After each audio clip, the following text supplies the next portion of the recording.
জুন্নুন মিস্ত্রি নদীতে পার হইতেছে। অলি আল্লাহ মানুষ তো, একটা টাকা লাগবো ভাড়া। তো অর্ধেক নদীতে গেছে পরে লোকেরা ভাড়া উড়াইতেছে, আছে না? এই ভাড়াটা উড়ে এলাম। তো উনি বলল, বাবা আমার কাছে তো টাকা নাই, আরেক সময় যদি এদিক দিয়ে আসি তো তোমার এই টাকার ঋণ না পরিশোধ করার চেষ্টা কর। এই কথা শোনার পরে মাঝি তো মাঝি হইছে, ঠিক জোরে ক, মাঝি তো মাঝি হই, আফে তাফে গালাগালি শুরু করছে হুজুরে। মাঝিও বকাবাজি করে, মন্দসারি কয়, নৌকার যে কতগুলি প্যাসেঞ্জার আছে এরাও সমালোচনা শুরু করছে। হুজুর দেখলে কিন্তু এমন সমাজের কিছু সংখ্যক মানুষের শরীর চুলকায়। হুজুরকে দেখলে সমালোচনা, পরের বাইক খায়। পরের বাইক খাই না, আল্লাহ পরের বাইক খাওয়ায়। আমার খাদেম বানাইছে তোর বউরে, তরে বানাইছে খাদেম, তুই ইলি গাতা, তুই বাজার কইরা গাতার মতন পুরা বাইরা বাইতে না দিস, তোর বিবি সাহেবেরা ইন্ডা বাইরা সুন্দর করে আমাকে খাওয়ায়। সমালোচনা করিস না, আল্লাহ তোকে খাদেম বানাই দিছে। ঠিক আছে, ঠিক আলেমের খাদেম হিসেবে তোরা কাজ করবি, ঠিক মতন বাক করে খাওয়াবি। আবার চিন্তা করি পুরাপুরি খাওয়াইতাম না, সমালোচনা শুরু করছে নৌকার মধ্যে। হুজুর এইরমই, হুজুর পকেটে আবার কবে টাকা থাকে, নৌকা ভাড় হইব ভাড়া দিতারে না, সমালোচনা করতেছে। আল্লাহর ওলি জুন্নুন মিস্ত্রি কালেকশন লাগাইছে, ফোন করতেছে কারে, আল্লাহর কাছে ফোন লাগাই দিছে। সুবহানাল্লাহ কইবেন, আল্লাহর কাছে ফোন লাগাই দিছে। আল্লাহ তোর খাদেম রে তুই এইভাবে বেয়াদবি করস, টাকা নাই আমার। মাঝিয়া সমালোচনা করে, প্যাসেঞ্জারও মাঝি করে করুক, কিন্তু ডাইনে ভাইয়ের প্যাসেঞ্জার গুলি যদি আমার সমালোচনা করে, শুনতে বেশি খারাপ না? এই নৌকার মধ্যে এমন কোন আল্লাহওয়ালা লোক ছিল না, এমন কোন দিনদার ছিল না। হে কথা কইবেন না, হুজুরের ভাড়া আমি দিয়া দিব। হুজুরে খারই থাকবো, হ্যাঁ বয়ে থাকবো, ছিল বই থেকে আরেক দিকে চাইতে, হুজুরের দিকে চাইলে সিটটা চাইলে দেওয়া লাগবে। আলেমদেরকে এত তুচ্ছতা চিল্লি করে, আলেমদেরকে থার্ড ক্লাসের প্যাসেঞ্জার মনে, আলেমরা এত টাকার মালিক হবে কেন?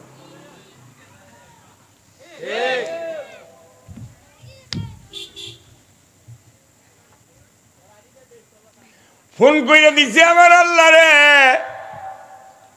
আল্লাহ তোর গোলাম এত গরিব, অবরদস্ত হইতে হইতেছে নৌকার মধ্যে। শত শত লোকেরা আমার সমালোচনা করে, মাঝি বেচারার সমালোচনা করে, আমার বেয়াদবি করতেছে, তোর কি কষ্ট লাগে না? আল্লাহ ডাক দিয়া গো, আল্লাহ ইন্না আউলিয়া আল্লাহ লা খাউফুন আলাইহিম ওয়া লা হুম ইয়াহজানুন। আল্লাহ ডাক দিয়া গো, ওলিদেরকে আমি ভালোবাসি, ওলিরা কষ্ট পাইলে আমি আল্লাহর কাছে কষ্ট লাগে। আল্লাহ ঘোষণা করে দিলেন, ও নদীর মাছেরা, আমার জন্য মিস্ত্রি একটা টাকার জন্য বেয়াদবি হইতেছে, তোরা কি পারবি আমার জন্য মিস্ত্রির জন্য একটা করে স্বর্ণের টাকা লইয়া হাজির হইতে?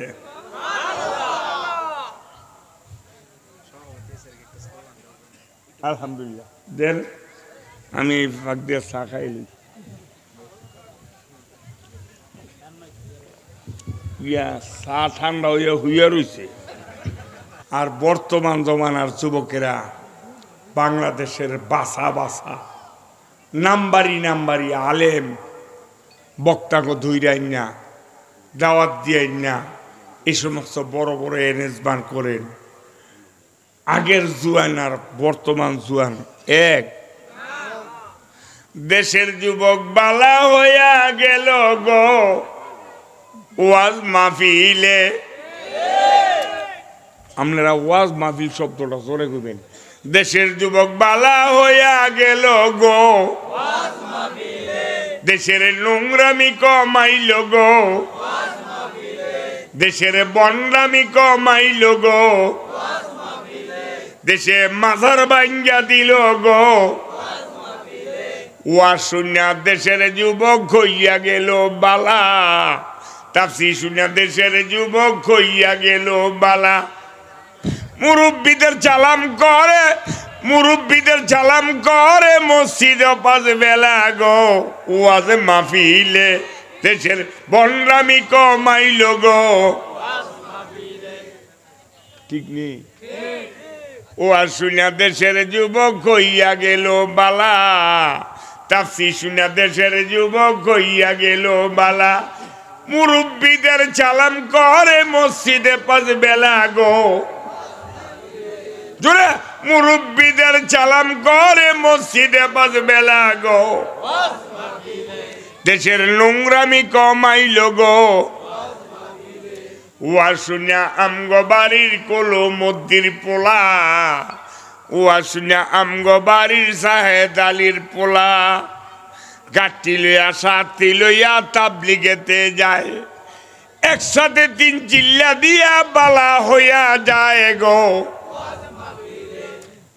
নোংরামি কমাইল গো।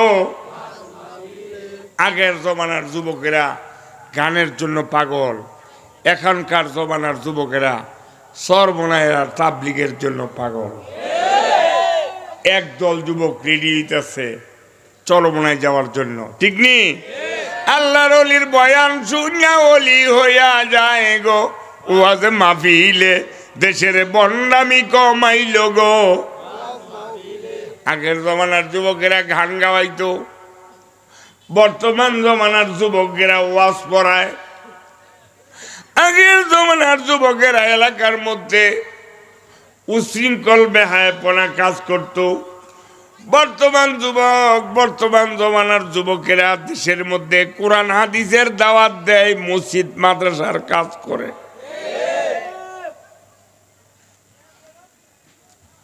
তো ছেলেদের জন্য আপনারা দোয়া করা দরকার না?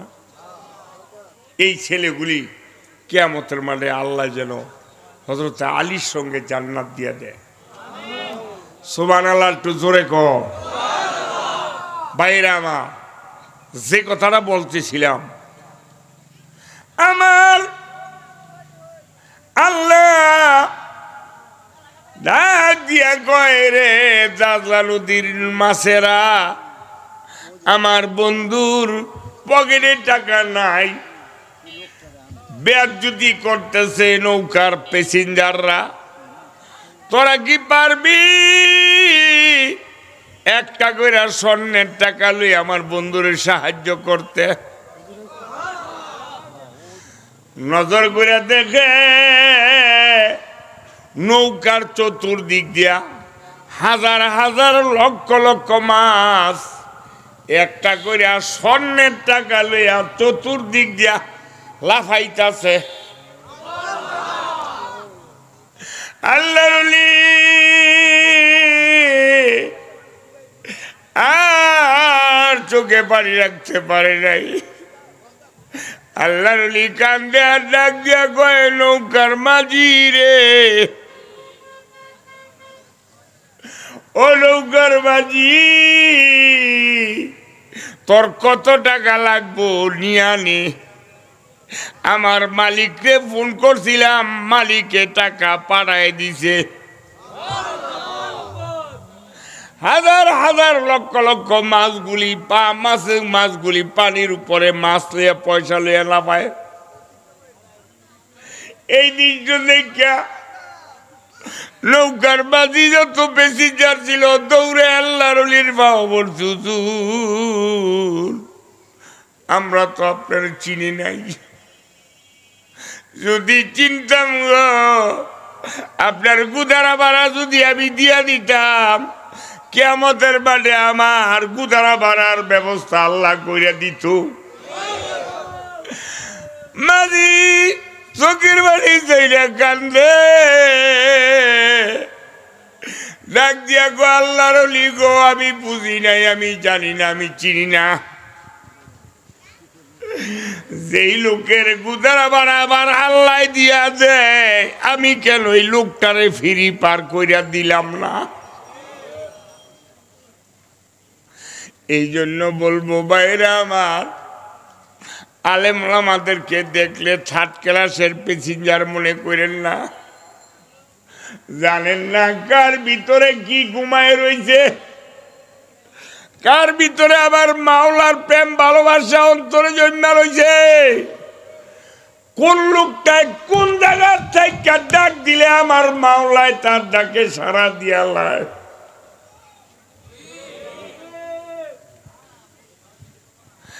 এই জন্য অনুরোধ করবো ভাইরা আমার, মনে মনে বুঝান, মন রে সবই তো দিয়া যাম, অন্তত মানুষ হইতারলাম না, মানুষ হইতারলাম না, মোমেন হইতারলাম না, দুনিয়ার মোহাব্বত অন্তর থেকে সরাইতে পারলাম না। হুব্বত দুনিয়ার আসু করলি খাতিয়া তুই, এই দুনিয়ার মোহাব্বত অন্তর থেকে যতক্ষণ পর্যন্ত না সরাইবা ততক্ষণ পর্যন্ত মাওলার মোহাব্বত অন্তরে আইতো না। কথা ঠিক না বেটি? আমার নবী মক্কা থেকে মদিনার পথ ধরছে, সুবহানাল্লাহ। ওই মদিনার পথে রে আমার, ওই মদিনার পথে, বলেন ওই মদিনার পথে রে আমার,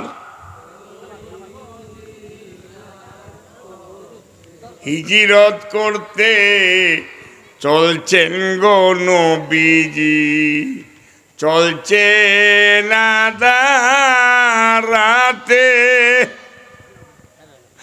বাড়িতে কিয়া গেলেন হযরত আলী কে রে আমার, বলেন বলেন ওই মদিনার। মজা লাগে না? মজা লাগে না? মজা না লাগলে কপাল ফুটছে। বলেন ওই মদিনার পথে, ওই মদিনার, যেই মদিনা যাওয়ার জন্য আমার নবী হযরত আলীকে ডাক দিয়া বলছিল, আলী রে এই মুহূর্তে আমি মদিনার পথ ধরলাম। হযরত আলী ডাক দিয়া কয়, ইয়া রাসূলুল্লাহ, মদিনায় যাচ্ছেন যাবেন তা তো আগেই জানি, তবে একটা কথা আমি জানতে চাই, মদিনায় যাবেন সেটা কি আল্লাহর হুকুমে না মক্কার কাফের ভয়ে? নবী গো, মক্কার কাফের ভয়ে যদি মদিনা যান, আমি আলী আপনার ঘরের দরজার দাঁড়াবো, আমি দেখব মক্কার কোন শক্তি আমার নবীরে মারতে আসে। তারা ছিল আশেকের রাসূল, তুমি আর আমি আমির তীর আশেক, জিলাফির আশেক, বিরিয়ানির আশেক, খিচুড়ির আশেক, তারা ছিল নবীর আশেক। ঠিক না ঠিক? নবীর জন্য জীবন কোরবানি করে দিত। চিৎকার করে বলেন আল্লাহু আকবার। আমার নবী মক্কা থেকে মদিনায় হিজরত করছে। 13 দিনে 13 মন্দির, 13 ঘন্টার ওয়াজ। আমি সংক্ষেপ মদিনায় আগমন। আমার নবী মদিনায় যাওয়ার পরে মদিনার ছোট্ট ছোট্ট মাসুম বাচ্চাগুলি আমার নবীরে স্বাগতম জানায়, সাহাবারা স্বাগতম জানায়, মহিলারা স্বাগতম জানায়। মদিনার মানুষগুলি আমার নবীর জীবনের চাইতে ভালোবাসে। চিৎকার করে কোন আল্লাহু আকবার।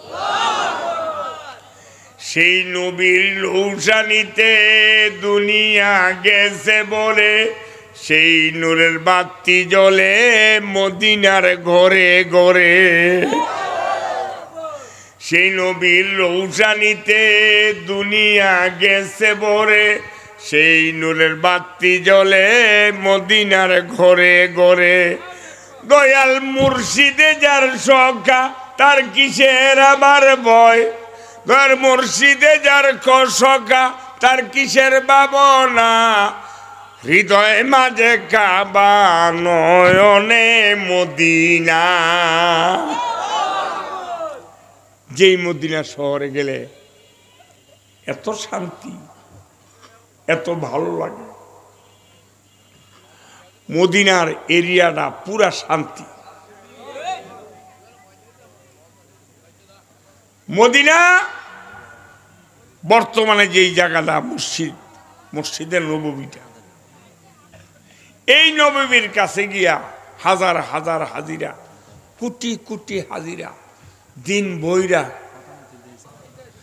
শোনেন, মদিনা যাইয়া যে বড় মসজিদ, এই মসজিদে নববীর জায়গাটা আমার নবীর পছন্দ হয়েছে।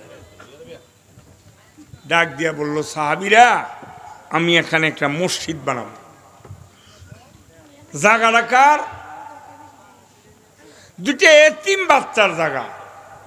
বাচ্চা দুইটা আমার সামনে হাজির করো। বাচ্চা দুইটা আমার নবীর সামনে হাজির করছে। বাচ্চা দুইটাকে ডাক দিয়ে বলছে, বাবা তোমাদের মা বাবা? নবী গো আমার মাও নাই বাবাও নাই, এতিম। তো বাবার এই জায়গাটা আমার পছন্দ হয়েছে, এই জায়গাটা দিয়ে আমার দিয়া দেও, তোমাদেরকে আমি উপহার উপটকন 1 টাকাও কম দিতাম না। বাচ্চা দুইটা চোখের পানি ছেড়ে দিয়া আল্লাহর হাবিবের চেহারার দিকে তাকায় ডাক দেয়, নবী গো মদিনায় লক্ষ লক্ষ কোটি কোটি বিঘা জমিন, সমতল জমিনের কোনো অভাব নাই। হাজার হাজার বিঘা জমিন থাকার পরও আপনি আমাদের 2 ভাইয়ের এতিম 2 ভাইয়ের জায়গাটা আপনার পছন্দ হয়েছে, এখানে আপনি একটা মসজিদ বানাইবেন। ইয়া রাসূলুল্লাহ কিয়ামত পর্যন্ত এই মসজিদে আইসা নবীর মুহাব্বতে পইরা নামাজ পড়ব। আপনি বলছেন উপহার উপঢৌকন দিবেন। নবী গো আমাদের 2 ভাইয়ের কোনো উপহার উপঢৌকন লাগবে না, আপনারে এই জায়গাটা আমরা 2 ভাইয়ের দান করে দিলাম। নবী গো উপহার উপঢৌকন অবশ্যই দিবেন, সেটা আমরা দুনিয়া দিতাম না, কিয়ামতের মাঠে আমরা এটার উপহার নিব। জানেন আমার নবী এই কথাটা শুনিয়া এত বড় একটা চিৎকার দিছিল যে আজকে মুসলমানের অবস্থা এত ভয়াবহ। টাকা নাই, পয়সা নাই, বাড়ি নাই, ঘর নাই, জায়গা নাই, সম্পদ নাই, স্ত্রী নেই, পুত্র নাই। এই কঠিন বিপদের দিনে এই বাচ্চা দুইটা আমাকে এই জমিনটা দিয়ে সাহায্য করলো। ও সাহাবীরা খোদার কসম, এই বাচ্চা দুইটা আমারে সাহায্য করলো, এখানে একটা মসজিদ বানাবো। তবে তোরা সাক্ষী থাক, কিয়ামতের মাঠে এই বাচ্চা দুইটা ছাড়া আমি নবী কোনোদিন জান্নাতে কদম দিতাম না। ভাইরা আমার, এই যে এখানে একটা ছেলেরা মসজিদ, এই মসজিদে আমি আমার সিদ্দিকী বারবার আইছি, অনেক আইছি। আইসে দেখলাম এবছরও এশার নামাজ পড়লাম, খুব খুশি লাগলো। চতুর্দিক দিয়ে ওয়াল টাইস হয়ে গেছে। মুসলিমে আরেকটু কাজ আছে, পোলটটা টাইস করা দরকার। পোলটটা টাইস করার জন্য কোনো ব্যাপার না। তো আলমগীর আরেকটা কথা বলে যাই, টাইস পোলট টাইস করার আগে হোক আর সাথে সাথে হোক, সাথে মসজিদের বাম পাশে যেই জায়গাটা আছে এই জায়গাটার মধ্যে 2-3টা পেশাবখানা ভিআইপি করে কমপক্ষে 2টা বাথরুম তৈরি করতে হবে। জরুরতখানা এখানে যথেষ্ট ব্যক্তি আছে যে 2টা বাথরুম আমি এখানে জরুরতখানা করে দিব, আল্লাহ পাক আপনার জিন্দেগির সব জরুরত পুরা করে দিবে। এত বড় একটা মসজিদ মাত্র প্রস্রাবখানা একটাই হবে না, আরো লাগবো 3-4টা, ইস্তেঞ্জাখানা লাগবো 2-3টা, ভিআইপি লাগবো, মসজিদের পোলটটা পাকা করা লাগবে। এক একটা কাতার পাকা করতে মাত্র 30,000 টাকা লাগে। 9টা কাতার, কটা? 9টা কাতার। এখানে যথেষ্ট ধনাঢ্য ব্যক্তি আছেন, মসজিদ সুন্দর করে দেন, আল্লাহ আপনার জিন্দগিটা সুন্দর করে দিব। এই ঘরটা কার ঘর? আল্লাহ ডাক দেয়া কয়, কাবা বুনিয়া দেখলিলে আজে রাস দিল গুজার গারে জলিলে আখবারাস। কাবা ঘরটা বানাই দে রে ইব্রাহিম খলিল। ভাইরা আমার, এই কাবা যে ব্যক্তি বানাই দিল, কাবারে যে ব্যক্তি সুন্দর করে দিল, আমার আল্লাহ কিয়ামতের মালে জাতির পিতা ইব্রাহিমের সঙ্গে তাদের জান্নাত দিয়া দিবে।